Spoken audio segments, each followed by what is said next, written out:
Hello, Blunt Truth with the Spyderco Paramilitary, the S30V version. They also have a D2 version, which is supposedly limited edition, but there seems to be tons of them on the market, so if you like D2 you can get that. I really like the CPM S30V.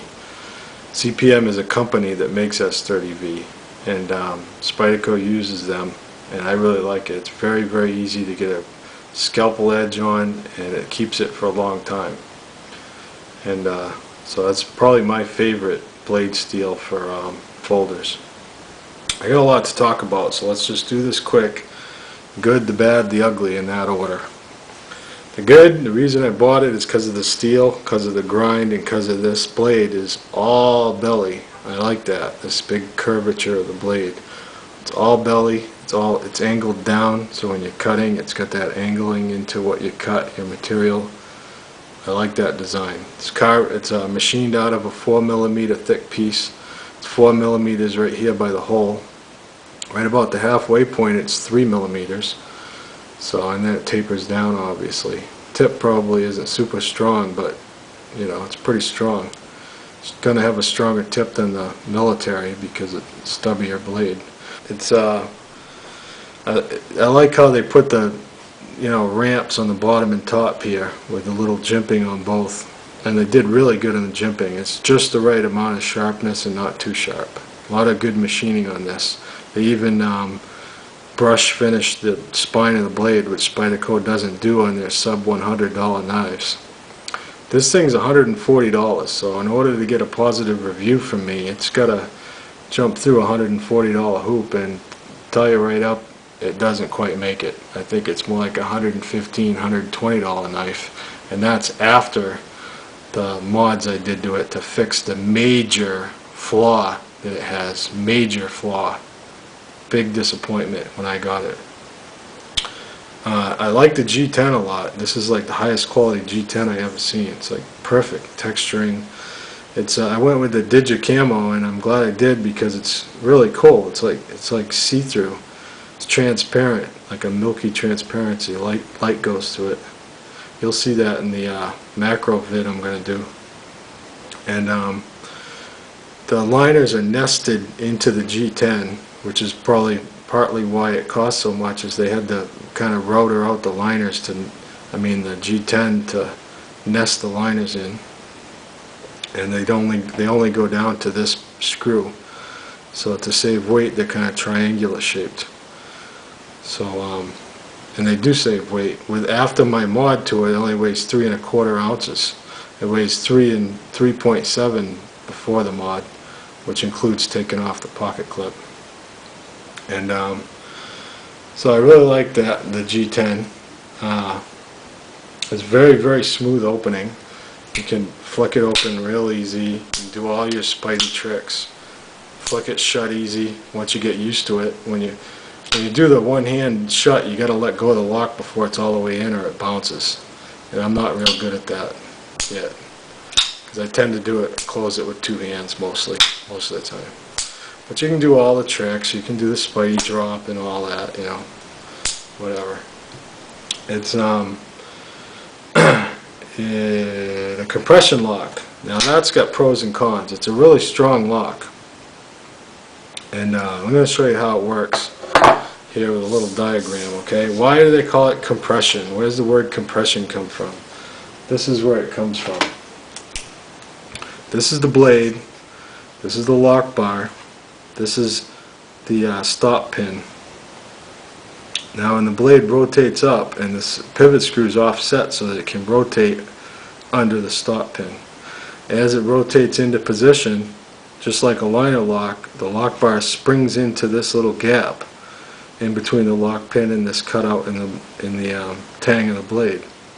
So that as downward pressure is placed trying to undo the lock, going against the lock to close the blade, this is compressed between these 2 points against the stop pin.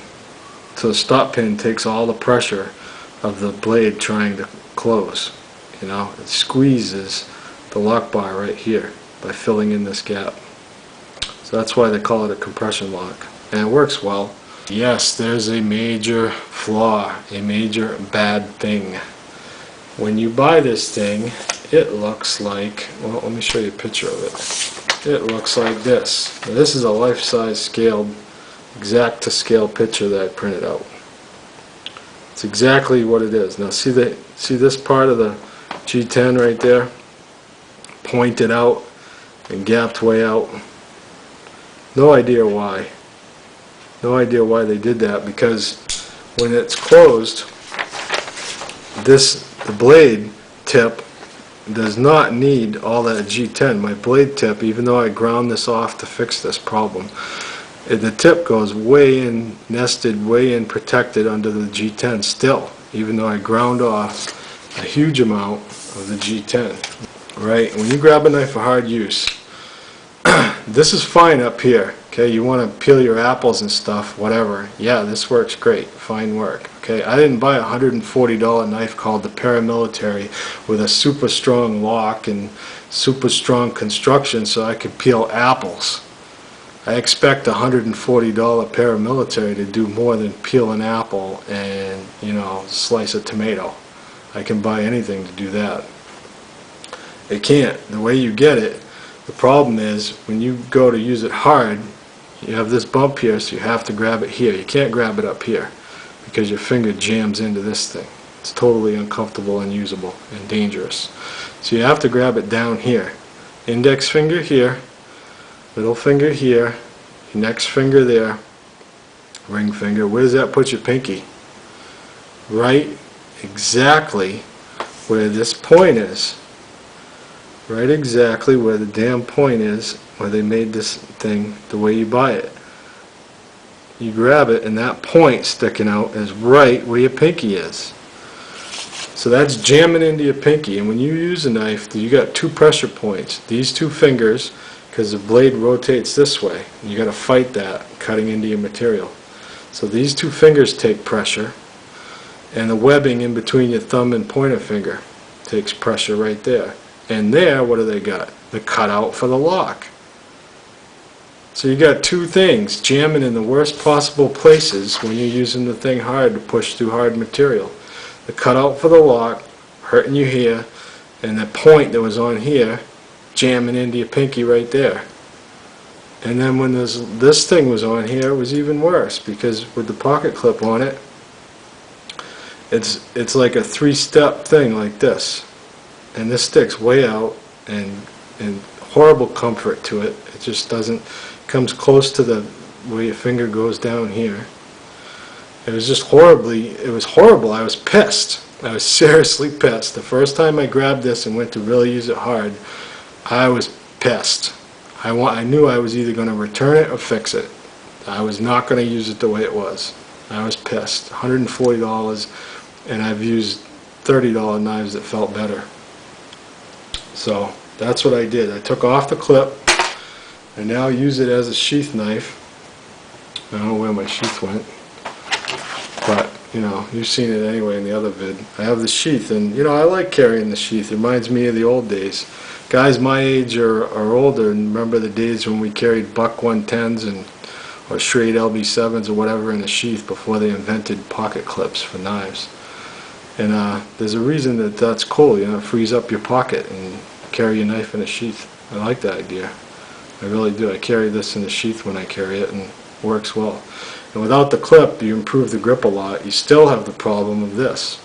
I think it's probably after you get rid of this point, after that, I'd say it's worth about 120 bucks. You know, I can see why it costs more. They did some real good finishing. It works, it functions perfectly. Solid lockup, even though it's all loose, you know. Nice lockup and everything. And it looks nice. I like the look. I mean, a lot of people think they're ugly, some people don't. I like it because I just do. I like I like the look, especially with this camo G10. So that's the end of my tabletop.